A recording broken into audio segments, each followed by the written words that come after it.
दुनिया में एक से बढ़कर एक जासूसों की कहानियां मशहूर हैं, लेकिन भारत में एक ऐसे जासूस हुए जिन्होंने अपनी बहादुरी से न केवल देश के लिए जरूरी इंफॉर्मेशन हासिल की, बल्कि अपनी इंटेलिजेंस और ब्रेवरी से वो पाकिस्तान सेना में मेजर के पद तक पहुंचे। उन्होंने सालों तक पाकिस्तान की सेना का हिस्सा बनकर पाकिस्तानियों की नाक के नीचे से ऐसी ऐसी खुफिया जानकारियां निकालकर भारत को भेजी कि भारत ने इनकी बदौलत पाकिस्तान के कई ऑपरेशंस को शुरू होने से पहले ही मिट्टी में मिला दिया।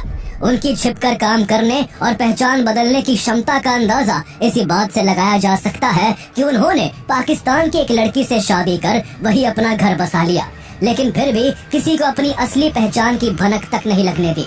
उनके कारनामों से प्रधानमंत्री इंदिरा गांधी इतनी प्रभावित थी कि उन्होंने ऑनर के तौर पर उनका नाम ब्लैक टाइगर रख दिया था। ये बहादुर ऑफिसर कोई और नहीं बल्कि RNAW के एजेंट रविंद्र कौशिक थे, जिन्होंने केवल 21 साल की छोटी सी उम्र में RNAW को ज्वाइन कर देश की खातिर न केवल अपना नाम, पहचान और धर्म बदला, बल्कि अपनी नेशनैलिटी तक बदल ली। उन्होंने 8 सालों तक पाकिस्तान में रहकर भारत के लिए जासूसी का काम किया, लेकिन फिर 1983 का साल आया जब वो पाकिस्तान द्वारा पकड़ लिए गए। उन्हें करीब 18 सालों तक पाकिस्तान की जेलों में बुरी तरह से टॉर्चर किया गया, लेकिन फिर भी उन्होंने कभी अपने देश के खिलाफ अपना मुंह तक नहीं खोला और 18 सालों तक यातनाओं को सहते सहते पाकिस्तान की जेल में ही दम तोड़ दिया। तो आइए जानते हैं भारत के जाबाज स्पाई रविंद्र कौशिक की गुमनामी से भरी जिंदगी की पूरी कहानी। आखिर RNAW एजेंट रविंद्र कौशिक कैसे पाकिस्तान की सेना में भर्ती हुए और कैसे मेजर के पद तक जा पहुँचे। 8 सालों तक शानदार जासूसी करने के बाद आखिर उनका असली रूप पाकिस्तान के आगे कैसे उजागर हो गया। ये कहानी है उस शेर की जिसने दुश्मन के घर में घुसकर उसी की पिछाई पिसाक पर उसी के मोहरों से उसकी हर चाल को मारा। कि रविंद्र कौशिक वो खतरनाक जासूस थे जो पाकिस्तान की सेना में मेजर बन गए। एक्टिंग के शौक ने उसे पाकिस्तान जाकर सबसे बड़ा नाटक करने का मौका दिया। साल 1979 से 1983 के बीच उन्होंने रॉ के लिए बहुत बड़ी बड़ी जानकारियां जुटाई, जो भारतीय रक्षा बलों के लिए बहुत मददगार साबित हुई। बाद में रविंद्र कौशिक को पाकिस्तान ने पकड़ लिया था और वो करीब 16 साल तक पाकिस्तान की जेल में रहे। कौशिक यातना सहते रहे लेकिन अपना मुंह नहीं खोला। आज आपको सुनाऊंगा भारत के ब्लैक टाइगर कहे जाने वाले रविंद्र कौशिक की कहानी।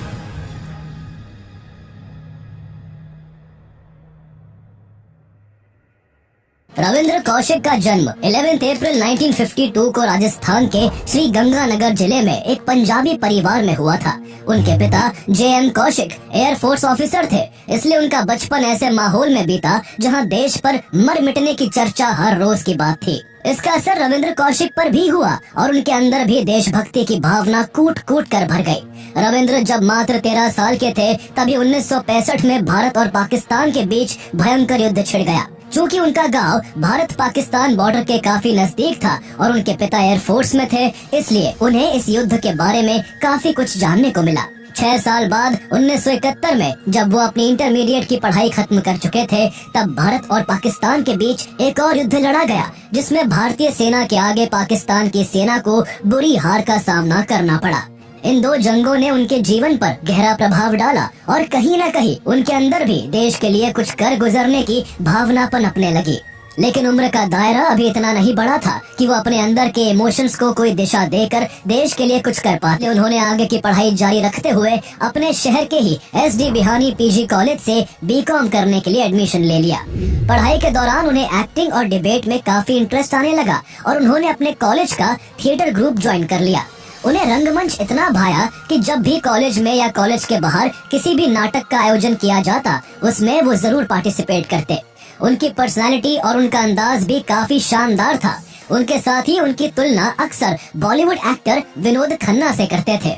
BCom की पढ़ाई के दौरान उन्हें एक बार लखनऊ में आयोजित नेशनल थिएट्रिकल फेस्टिवल में भी एक्टिंग करने का मौका मिला। उनका सबसे ज्यादा इंटरेस्ट फ्रीडम फाइटर्स के रोल प्ले करने में था। एक बार उनके कॉलेज में सेना पर आधारित एक मोनो एक्ट प्ले हो रहा था, जिसमें वो एक इंडियन आर्मी ऑफिसर का रोल प्ले कर रहे थे, जो ऑपरेशन के दौरान चाइनीज सैनिकों द्वारा पकड़ा जाता है और बुरी तरह से टॉर्चर होने के बाद भी अपने देश की कोई भी जरूरी जानकारी नहीं देता।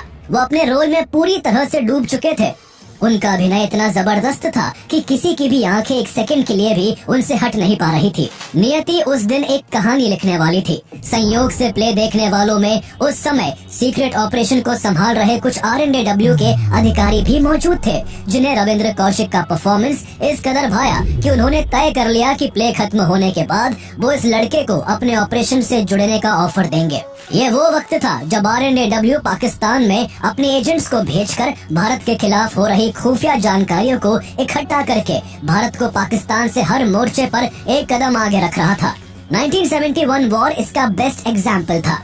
RNDW को पाकिस्तान में अपने नेटवर्क को और भी स्ट्रॉन्ग करने के लिए एक अनोखे शख्स की तलाश थी और उनकी ये तलाश रविंद्र कौशिक पर पूरी हो चुकी थी, जिनके अंदर देशभक्ति के जुनून के साथ साथ शानदार अभिनय की कला भी थी। जैसे ही रविंद्र का प्ले खत्म हुआ, RNDW के अधिकारियों ने तुरंत उनके सामने एक इंटेलिजेंस एजेंट के रूप में काम करने का प्रपोजल रख दिया। उनको RNDW और इसके ऑपरेशंस के बारे में बताते हुए उन्हें सारे खतरों से भी वाकिफ कराया गया।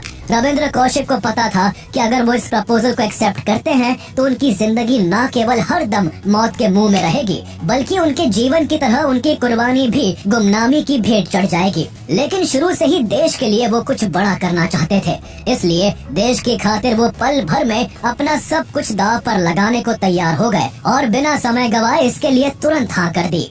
1973 में रविंद्र कौशिक ने B.Com की डिग्री हासिल कर ली। अब उन्हें RNDW के साथ जुड़ने के लिए दिल्ली जाना था, इसलिए वो अपने पिता से नौकरी का बहाना करके दिल्ली चले गए। यहाँ RNDW द्वारा उन्हें एक एजेंट के रूप में तैयार करने के लिए 2 साल तक ट्रेनिंग दी जाती है। चूँकि उन्हें खुफिया जानकारियों के लिए लंबे समय तक पाकिस्तान में रहना था, इसलिए सबसे पहले उन्हें पाकिस्तान की ज्योग्राफिक लोकेशन से वाकिफ करवाया गया। उन्हें पाकिस्तान की जगहों, वहाँ के पहनावे, वहाँ की लैंग्वेज, हर एक चीज के बारे में बारीकी से सिखाया गया। पंजाबी परिवार से ताल्लुक रखने के कारण वो पहले से ही पंजाबी लैंग्वेज में फ्लुएंट थे, इसलिए पंजाबी छोड़कर उन्हें सीधा उर्दू सिखाई जाने लगी। उर्दू सिखाने के अलावा उन्हें इस्लामिक कस्टम्स और ट्रेडिशंस को स्ट्रिक्टली फॉलो करने की ट्रेनिंग भी दी गई। इस दौरान उन्होंने नमाज अदा करने के साथ साथ कुरान की आयतें भी याद की। कुछ ही महीनों में रविंद्र ने इन सब में महारत हासिल कर ली। इसके बाद उनका खतना कराया गया ताकि कभी शक के दायरे में आने पर जांच पड़ताल में उनकी असल पहचान उजागर ना हो सके। रविंद्र को पता था कि इस तरह उनकी रिलीजियस आइडेंटिटी एकदम से चेंज हो जाएगी, लेकिन उन्हें देश की खातिर सब कुछ मंजूर था। यहाँ तक कि उनके सभी सरकारी डॉक्यूमेंट्स और सारे रिकॉर्ड्स मिटाकर उनके भारतीय होने की पहचान भी मिटा दी गई। इसके बाद RNDW ने उन्हें एक पाकिस्तानी रेजिडेंट की आइडेंटिटी देने के लिए सभी जरूरी डॉक्यूमेंट्स तैयार कर लिए। इन डॉक्यूमेंट्स के हिसाब से अब उनका नाम रविंद्र कौशिक नहीं बल्कि नबी अहमद शाकिर था, और अब डॉक्यूमेंट्स के अकॉर्डिंग वो भारत के नहीं बल्कि पाकिस्तान के इस्लामाबाद के नागरिक थे। उन्हें एक पक्का RNDW एजेंट बनाने के लिए इंटेलिजेंस ऑपरेशन से जुड़ी हर छोटी से छोटी चीज सिखाई जा चुकी थी। सभी तरह की तैयारियां पूरी हो जाने के बाद RNDW ने रविंद्र कौशिक को आजमाने के लिए 7 से 8 देशों में इंफॉर्मेशन जुटाने के लिए भेजा। उन्हें इस कड़ी में सबसे पहले UAE के दुबई एंड अबू धाबी और फिर कुछ वक्त बाद सऊदी अरेबिया भेज दिया गया, जहां उन्होंने कुछ पाकिस्तानियों से दोस्ती कर ली। करीब 1 साल तक ऐसा ही चलता रहा, जिस बीच छोटे छोटे टाइम पीरियड के लिए उनका कई बार पाकिस्तान भी जाना हुआ। इस दौरान उन्होंने अपना काम शानदार तरीके से किया, जिससे RNDW के अधिकारियों को भरोसा हो गया कि रविंद्र कौशिक को पाकिस्तान में एक परमानेंट एजेंट बनाकर भेजा जा सकता है। इसके बाद RNDW ने 1975 में रविंद्र कौशिक को परमानेंटली पाकिस्तान भेज दिया, जहां अंडरकवर रहकर उन्हें पाकिस्तान की अहम खुफिया जानकारी भारत भेजनी थी। इस दौरान भारत में पंजाब की स्थिति काफी बिगड़ने लगी थी। वहाँ खालिस्तान की मांग को जोर दिया जा रहा था। इसी बीच 1977 में जिया उल हक ने तख्ता पलट करके पाकिस्तान की सत्ता हथिया कर भारत सरकार को और भी चिंता में डाल दिया। प्रधानमंत्री इंदिरा गांधी को लगता था कि जिया उल हक पंजाब में मची इस उथल पुथल का फायदा उठाकर भारत के खिलाफ एक और युद्ध छेड़ सकते हैं। ऐसे में RNDW ने पाकिस्तान में बैठे अपने एजेंट्स को वहाँ की हर एक्टिविटी पर पैनी नजर रखने का आदेश दिया। ऐसे में रविंद्र कौशिक को एक एजेंट के रूप में पाकिस्तान आए केवल 2 साल ही हुए थे, लेकिन फिर भी वो देश के लिए जरूरी इंफॉर्मेशन जुटाकर अपना काम बखूबी कर रहे थे। अहम जानकारियां जुटाने के साथ साथ रविंद्र पाकिस्तान में हायर डिग्री भी हासिल करने में लगे हुए थे। ये उनके बड़े गेम प्लान का हिस्सा था। उन्होंने सबसे पहले कराची यूनिवर्सिटी में एडमिशन लिया और वहां से LLB की डिग्री हासिल की। इसके बाद वो पाकिस्तान की आर्मी में भर्ती होना चाहते थे। उस समय पाकिस्तान की गवर्नमेंट आर्मी के इशारे पर काम कर रही थी और ऐसे में अगर वो पाकिस्तान की आर्मी में कोई ओहदा पाने में कामयाब हो जाते तो ये भारत के लिए काफी फायदेमंद होता। लेकिन जब उन्होंने अपनी इच्छा RNAW के अधिकारियों के सामने रखी तो उन्हें इसके लिए साफ मना कर दिया गया। RNAW के अधिकारियों को डर था कि ऐसा करने पर रविंद्र डॉक्यूमेंट्स वेरिफिकेशन के दौरान पाकिस्तानी आर्मी द्वारा पकड़े जा सकते हैं। इस इनकार के बाद भी रविंद्र कौशिक ने पाकिस्तानी आर्मी में शामिल होने की अपनी मंशा को नहीं छोड़ा। जब भी पाकिस्तानी आर्मी में कोई वैकेंसी आती वो इस बारे में अपने सीनियर्स को जरूर बताते।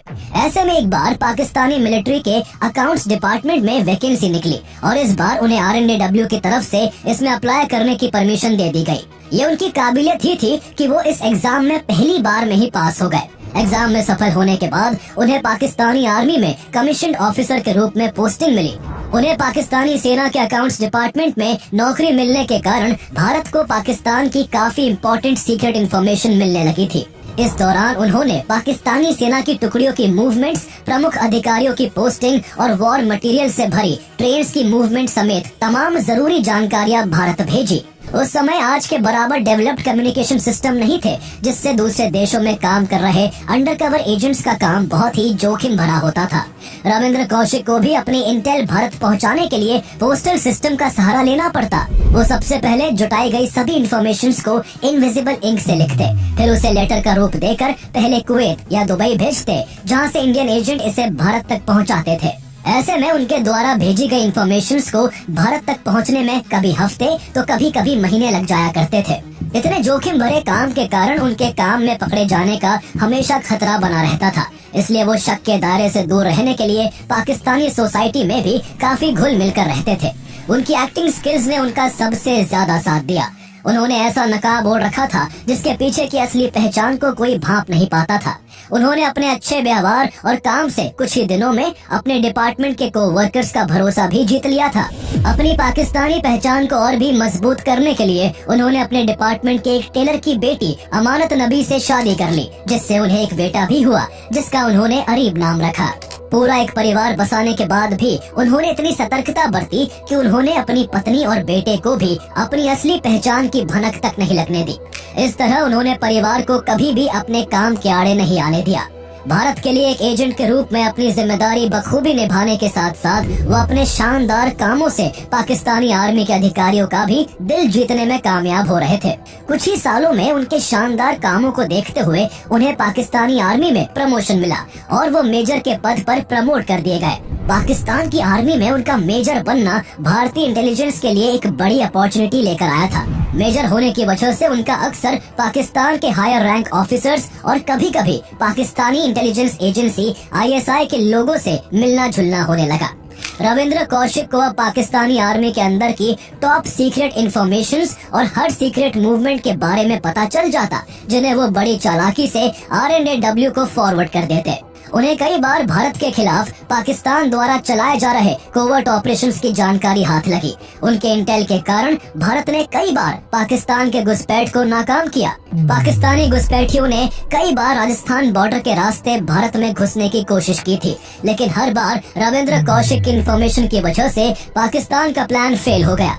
पाकिस्तान का इतना बुरा हाल था कि वो भारत के खिलाफ जो भी प्लानिंग बनाता उससे पहले ही RNAW द्वारा उसके काउंटर में कोई ठोस स्ट्रेटेजी तैयार होती थी, जिससे पाकिस्तान का मिशन शुरू होते ही खत्म हो जाता और उसे अपने बढ़ते कदमों को पीछे खींचने पर मजबूर होना पड़ता। इस तरह रविंद्र कौशिक की सालों की प्रिपरेशन, डेडिकेशन और हार्ड वर्क आखिरकार रंग ला रही थी और पाकिस्तान आर्मी में उनकी हाई रैंकिंग पोजीशन ने उन्हें RNAW के लिए एक बहुत बड़ा एसेट बना दिया था। 1979 के बाद रविंद्र कौशिक का रोल और भी ज्यादा इम्पोर्टेंट हो गया था। इस दौरान रविंद्र कौशिक ने भारत को जो इन्फॉर्मेशंस भेजी और उस इंटेल की बदौलत भारत ने जो एक्शन लिया वो सब टॉप सीक्रेट जानकारी का हिस्सा था, जो आज तक पब्लिक डोमेन में नहीं है। लेकिन इतना कंफर्म है कि उनके द्वारा पास की जा रही इन्फॉर्मेशंस इंडियन डिफेंस फोर्सेस के लिए काफी फायदेमंद साबित हो रही थी। एक बार उनकी जानकारी की वजह से 20,000 भारतीय सैनिकों की जान बचाई गई थी। सबसे बड़ी बात ये कि उन्होंने बहुत ही स्मूथली बिना अपनी पहचान उजागर किए इन कामों को अंजाम दिया। उनके कारनामे से न केवल RNAW के अधिकारी बल्कि भारत की प्रधानमंत्री इंदिरा गांधी भी बेहद प्रभावित थी और उन्होंने उन्हें ब्लैक टाइगर का नाम दिया। तभी से Ravindra Kaushik Indian defence circles में ब्लैक टाइगर के ही नाम से पॉपुलर हो गए। पाकिस्तान में काम करने के दौरान वो 3 से 4 बार भारत भी आए थे। जब भी उन्हें भारत आना होता, RNAW द्वारा उन्हें पहले दुबई बुलाया जाता और फिर वहाँ से उनका दिल्ली आने का बंदोबस्त किया जाता। पाकिस्तान से वो अक्सर अपनी फैमिली को भी लेटर लिखा करते थे। उन्होंने अपने माता पिता को ये यकीन दिला रखा था कि वो दुबई में काम करते हैं। रविंद्र कौशिक को पाकिस्तान में रहते हुए अब पूरे 6 साल हो चुके थे। इसी बीच उन्हें खबर मिली कि उनके छोटे भाई की शादी होने वाली है। वो अपने भाई की शादी अटेंड करना चाहते थे। ऐसे में उन्हें पाकिस्तानी आर्मी से छुट्टी चाहिए थी, इसलिए उन्होंने पाकिस्तानी अधिकारियों को झूठ बोला कि वो सऊदी अरेबिया जाकर उम्राह करना चाहते हैं और इसके लिए उन्हें लंबी छुट्टी चाहिए। उम्राह के कारण बिना रुकावट के पाकिस्तान में उन्हें लंबी छुट्टी दे दी गई। इधर RNAW ने भी उन्हें भारत आने की परमिशन दे दी। इसके बाद रविंद्र कौशिक के लिए RNAW ने सबसे पहले सऊदी का अरेंजमेंट करवाया, फिर वहां से वो दुबई आए और फाइनली वहां से इंडिया पहुंच गए। उन्होंने घर वालों को अपने दुबई में रहने का यकीन दिलाने के लिए सभी के लिए दुबई से ढेर सारे गिफ्ट्स भी खरीद लिए थे। काफी समय बाद उनके घर लौटने पर घर में सभी को काफी अच्छा लग रहा था और छोटे भाई की शादी की खुशी उनके आने से दोगुनी हो गई थी। लेकिन इस बीच घर वालों ने उन पर भी शादी का दबाव डाला। जब बात टालने से भी ना टली तो उन्होंने बता दिया कि वो अमानत नाम की एक लड़की से शादी कर चुके हैं। बिना बताए शादी करने से उनके माता पिता नाराज तो थे, लेकिन अपने बेटे के घर बसने से खुश भी थे। रविंद्र कौशिक को उस वक्त अंदाजा भी नहीं था कि ये घर में खुशी का माहौल, माँ बाप का हंसता हुआ चेहरा और भाई की खुशी, ये सब वो आखिरी बार देख रहे हैं। 1981 ये वो आखिरी साल था जब वो अपने घर वालों से मिल रहे थे, क्योंकि इसके बाद नियति उनके लिए बहुत कठिन समय लेकर आने वाली थी और उनका सबसे बड़ा इम्तिहान शुरू होने वाला था। भाई की शादी अटेंड करने के बाद वो वापस पाकिस्तान लौट गए और फिर से अपने काम में लग गए। लगातार कई सालों तक खुफिया जानकारी जुटाने से उनका हौसला काफी बढ़ गया था और अब वो अपनी पहुंच से बाहर जाकर भी जानकारी जुटाने का प्रयास करने लगे थे। इस क्रम में उन्होंने पाकिस्तान के एटॉमिक पावर स्टेशन की भी कई सीक्रेट इंफॉर्मेशंस RNAW के साथ शेयर की। लेकिन इस वक्त तक बार बार अपनी प्लानिंग के फेल होने से पाकिस्तानी आर्मी और ISI भी अलर्ट हो चुकी थी। उन्हें शक था कि जरूर कोई सेना के अंदर से ही इंफॉर्मेशन लीक कर रहा है, इसलिए पाकिस्तानी आर्मी में ऑफिसर्स के रिकॉर्ड खंगाले जाने लगे। इनमें रविंद्र कौशिक के भी रिकॉर्ड्स छाने गए, जिसमें उच्च अधिकारियों को पता चला कि पाकिस्तान के अंदर उनका खुद का कोई रिश्तेदार ही नहीं है। इस जानकारी ने पाकिस्तानी अधिकारियों के अंदर कौशिक के लिए संदेह जरूर पैदा कर दिया था, लेकिन केवल इस आधार पर उन्हें दोषी नहीं माना जा सकता था। रविंद्र कौशिक को भी खबर थी कि पाकिस्तान की काउंटर इंटेलिजेंस एजेंसी और ISI भारतीय एजेंट्स को ढूंढने में लगी हुई है और खतरा कभी उन पर भी आ सकता है, लेकिन वो अपनी जान की परवाह किए बिना अपने काम में लगे रहे। अब तक रविंद्र कौशिक को पाकिस्तान में रहते हुए 8 साल हो चुके थे, जिस बीच उन्होंने देश के लिए जासूसी करके देश की काफी मदद की थी। लेकिन 1983 का साल उनकी जिंदगी में ऐसा भूचाल लाने वाला था जो सब कुछ बदल कर रखने वाला था। इसकी शुरुआत तब हुई जब इसी साल RNAW ने इनायत मसीह नाम के एक एजेंट को एक स्पेशल मैसेज के साथ रविंद्र से मिलने पाकिस्तान भेजा। इनायत मसीह आसानी से सीमा को पार कर पाकिस्तान चला गया और वहां पहुंचकर रविंद्र कौशिक से मिलने की कोशिश करने लगा। लेकिन इस बीच वो एक दिन पाकिस्तानी इंटेलिजेंस ऑफिसर्स द्वारा पकड़ा गया। पकड़ने के बाद पाकिस्तानियों ने उसे खूब टॉर्चर किया। काफी दिनों तक तो इनायत मसीह ने देश के खातिर पाकिस्तान की सभी भयंकर यातनाओं को सहा, लेकिन जब बात उसकी जिंदगी पर बनाई तो वो टूट गया और RNAW द्वारा पाकिस्तान में चलाए जा रहे सभी ऑपरेशंस की जानकारी पाकिस्तानी ऑफिसर्स को रिवील कर दी। उसने ये तक बता दिया कि पाकिस्तान की सेना में जो मेजर नबी अहमद शाकिर है वो असल में RNAW का एजेंट रविंद्र कौशिक है और RNAW ने उसे उसी से मिलने के लिए पाकिस्तान भेजा है। नबी अहमद शाकिर के असली भेद के खुलासे से पाकिस्तानी अधिकारी सन्न रह गए। उन्हें पहले तो नबी अहमद शाकिर का भारत के एजेंट होने पर विश्वास ही नहीं हुआ, लेकिन जब पाकिस्तान में उनके किसी रिलेटिव के ना होने की कड़ी को इससे जोड़ा गया तो उनके लिए तस्वीर थोड़ी थोड़ी साफ होने लगी। क्योंकि रविंद्र कौशिक नबी अहमद शाकिर के रूप में उस समय पाकिस्तान की फौज में मेजर थे, इसलिए केवल इतने सबूतों पर ही उन्हें गिरफ्तार नहीं किया जा सकता था। इसलिए उनकी पहचान उजागर करने और उन्हें रंगे हाथों पकड़ने के लिए पाकिस्तानी अधिकारियों ने एक जाल बिछाया। इनायत मसीह को पहले की तरह ही नबी अहमद शाकिर से मिलने भेजने का निर्णय लिया गया, ताकि जैसे ही वो दोनों मुलाकात करे तभी अधिकारी उन्हें तुरंत पकड़ ले।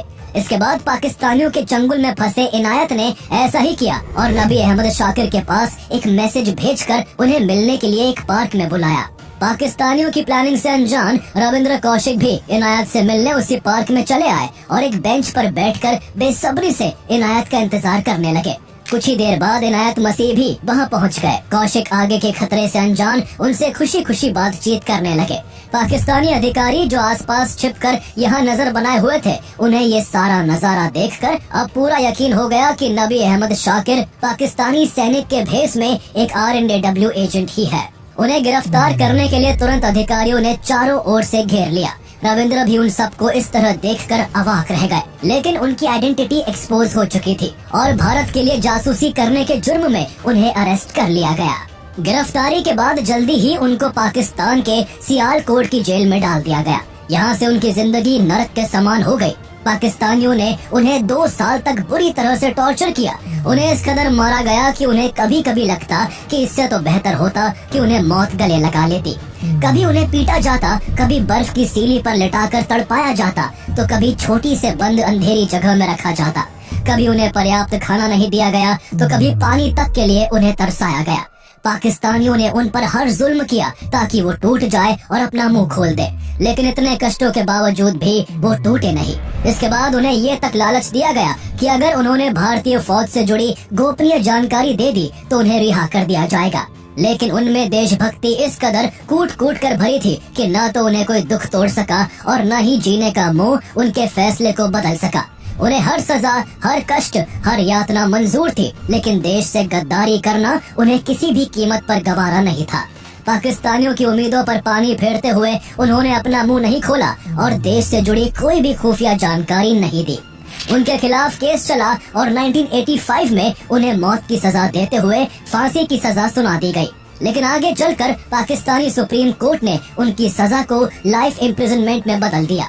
इस तरह पाकिस्तान की कोशिश उन्हें कमजोर करने की ही थी। उन्हें पहले पाकिस्तान के सियालकोट, फिर कोट लखपत और फिर आखिरी में मियांवाली की जेल में रखा गया। साल के बाद साल गुजरते गए, लेकिन ना तो पाकिस्तान का उन पर टॉर्चर कम हुआ और ना ही रविंद्र कौशिक के हौसले डगमगाए। उन्हें कई दिनों तक भूखा तो कई दिनों तक प्यासा रखकर तड़पाया जाता, लेकिन उन्होंने कभी भी अपने देश से गद्दारी नहीं की और कुछ भी रिवील नहीं किया। उन्हें उम्मीद थी कि जिस देश के लिए उन्होंने इतना कुछ किया है, उसकी गवर्नमेंट उन्हें छुड़ाने के लिए जरूर कुछ करेगी।